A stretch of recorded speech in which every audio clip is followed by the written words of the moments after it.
É necessária a Isso aí. integração, né? É necessário conversar. E eu tenho uma dúvida, antes da gente mudar de assunto, acho que a gente já vai partir para outra polêmica, né? Eu tenho uma dúvida para fazer. É uma dúvida mesmo pessoal. Dentro de vocês, assim, dentro do CS, onde entra o Product Owner ou Product Manager? Ele tem que entender de CS? O CS está dentro, né, disso, de onde ele organiza? Como que funciona isso? Vocês sabem me dizer?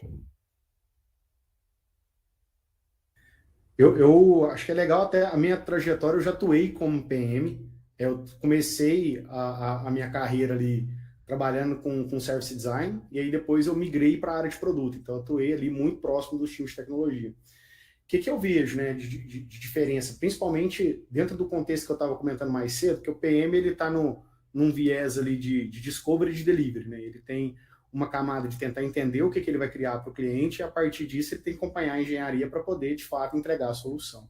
Então, quando eu entrei na área especificamente para atuar como PM, eu vi que o nível que os PMs desciam ali para o Discovery também era um pouco raso. O Service Design ele vai muito mais a fundo no Discovery, né? Porque o PM, em alguns contextos, ele está mais voltado ali para o delivery, né? Ele está mais focado na entrega, ele está mais pensando que feature que eu vou colocar, ele está mais preocupado com o roadmap, ele está muito preocupado com o backlog, então ele precisa entregar, né? Então, eu acho que dentro do cenário que a gente tem aqui, né, essas expertises de olhar para o cliente e no final do dia, independente do que a gente está falando de CX, de CS, de UX, é o cliente no centro, é o customer centric. Né? O cliente está no centro das tomadas de decisão e todo mundo da organização tem que olhar para ele. É como que eu vou gerar mais valor para esse usuário para depois eu conseguir capturar valor, fechar o meu modelo de negócio. Então, o PM, né, que é o dono do produto, o Product Owner, que teoricamente também ali é o dono do produto, né, tem até alguns conflitos aí de nomes, né, de cargos, enfim, não vou entrar nesse mérito, é um pouco mais polêmico, mas Melhor não, no final do dia, melhor não, querido. no final do dia cara, é gerar valor para o usuário e capturar valor para a empresa, né? Acho que essa é a função principal de um product manager, na minha visão. Bacana. Eu penso E falar em me no desenvolver S, no depois. experience, isso vai ser peso de competência, de skill.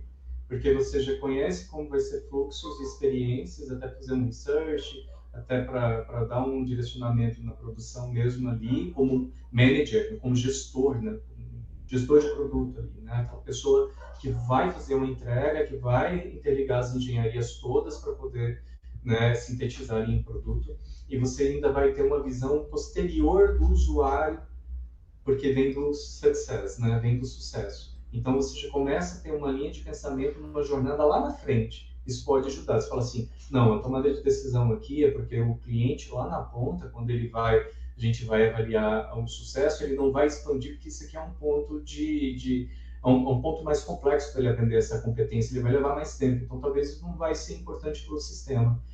Pode até É, se começar a ter esse tipo de visão. Então, acredito que tem competências aí que vão somar muito para PM, para PMO, para PO, para, enfim, para colocar Bacana o demais. produto para o cliente de verdade, que é ele que vai usar. hoje aqui, só para contribuir, a gente está, na minha empresa, a gente está organizado em negócios, em design e engenharia. Então a gente faz essa interface. Né? Então, por exemplo, hoje eu estou muito mais próximo da área de negócio. Então eu estou próximo do cliente, tentando entender o que o cliente precisa, né? Mergulhando nas necessidades dele, enxergo isso ali como oportunidade de negócio, trago para dentro de casa. A partir disso, ali no primeiro momento, eu faço uma interação com o meu time de design. A gente transforma isso, né, num ponto de vista de solução. Então, eu trago problema, eu trago dor, a gente discute, cria solução para isso e a partir disso a gente tem interação com a engenharia para poder fazer as implantações. Então, hoje é o fluxo que a gente tem aqui, né? Não estou falando que é o melhor, mas hoje é o que a gente faz dentro de casa aqui. Grande resposta, então, pelo que eu estou vendo, e todo mundo está vendo, é o cliente sempre em primeiro lugar, então. Sem Né? dúvida. Então, independente da tecnologia, independente de quantas áreas existem na empresa, você deve sentar ao lado do cliente. Você deve ouvir o cliente e também se passar pelo cliente, né?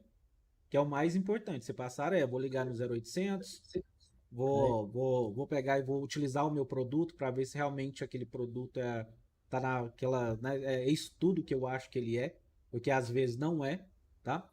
E assim, gente, é um assunto que nós entramos no assunto de carreira e deslinchamos aí, cara, sem brincadeira, deve ter dado uns 40 minutos, tá? Uhum. E não tem corte nesse podcast. Então, assim, vamos entrar no próximo assunto aqui, passar um pouco sobre 3 assuntos aqui que eu acho que são importantes para o pessoal que está ouvindo nós, para a gente fechar esse caminho aqui desse assunto aqui, porque a gente poderia ficar horas conversando sobre a experiência do cliente. Mais uma vez, gestor, que você está me ouvindo aí, igual o Campano falou, o Cardonale falou, cara, existem direitos e obrigações entre gestores e entre analistas e entre assistentes. Você, gestor, se você está vendo que o assistente está errando ali, você tem a obrigação de contratar bem. Então, o RH contratou, não tem problema. Cara, o RH contratou com soft skill errado. Se você é gestor, sua obrigação é o mínimo saber qual perfil de funcionário você quer. Então não reclama depois de contratado, né? E se reclamar também, vai lá e vai profissionalizar o cara. Né? Então, Ou então desliga rápido. Eu exatamente, brinco muito exatamente. aqui. Eu tô com um profissional aqui que não tá aderente. Aí você passa 1 mês, 2 meses, 3 meses, 4 meses, o cara não tá aderente, você vai ficar amassando barra? Não, cara.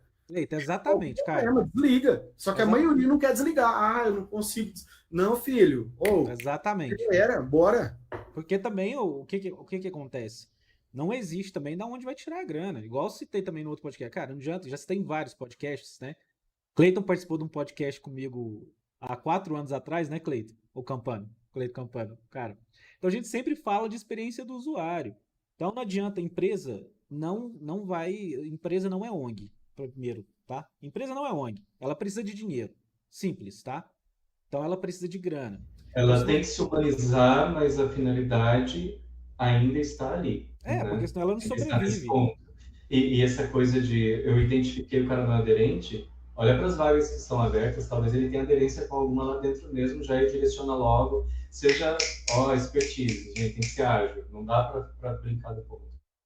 E assim, é muita responsabilidade, né?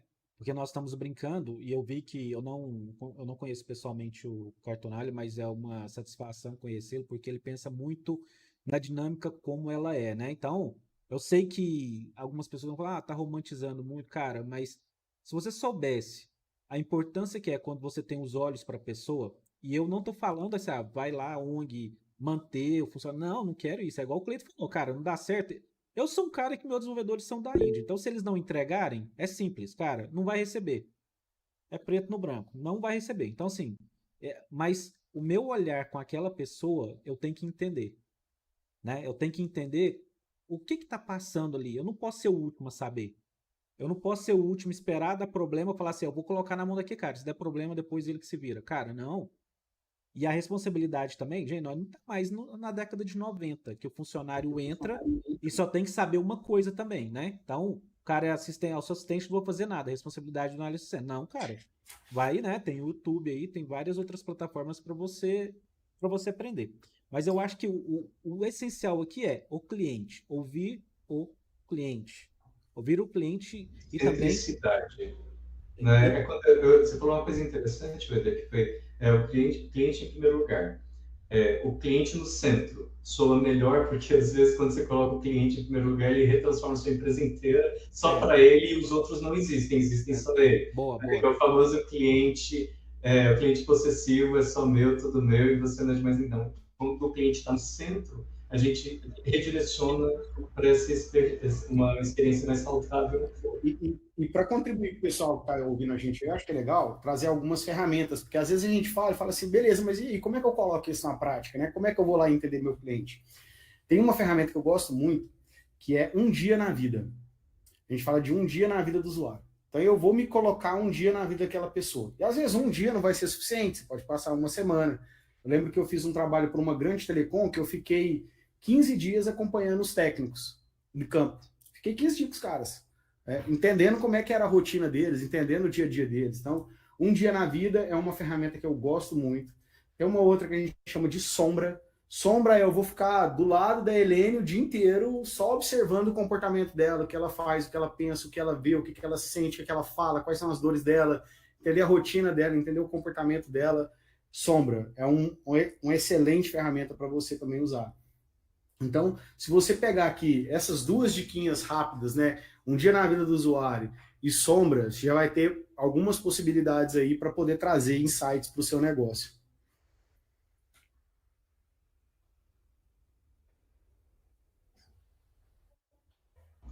Bom, se ninguém for falar, eu vou falar, galera. Se deixar a gente aqui... Não. O meu microfone ficou no mute aqui, perdão. Não, eu iria puxar, tá? Eu até puxei aqui, só que o som saiu porque eu cliquei aqui no microfone. Mas o meu microfone, ele é físico, né? Mas o que acontece? Eu acho que tá certo mesmo, o Campana. Eu acho que todo mundo deveria fazer isso. Ter esses dois insights, que é ouvir o que a pessoa, né, será a sombra dela e viver o dia dela também, né, para ver como você pode melhorar esse processo. Isso tá no DNA de quem cuida da experiência do usuário. O Cartonari também falou um negócio muito legal que eu quero até utilizar. Você sempre fala, cliente tem razão. Cara, depende, calma, o cliente tem que estar no centro, né? O Cartonari, você falou. Eu acho que isso é muito importante, porque às vezes o cliente quer ser dono da empresa, quer mudar uma coisa que é singular. Só ele sente aquela dor, ele não é plural, né? Então, se você mudar para satisfazer um cliente, simplesmente você vai acabar com a sua empresa ou vai acabar com o processo que está acontecendo. Então, você tem que ouvir de forma plural e não só singular, né?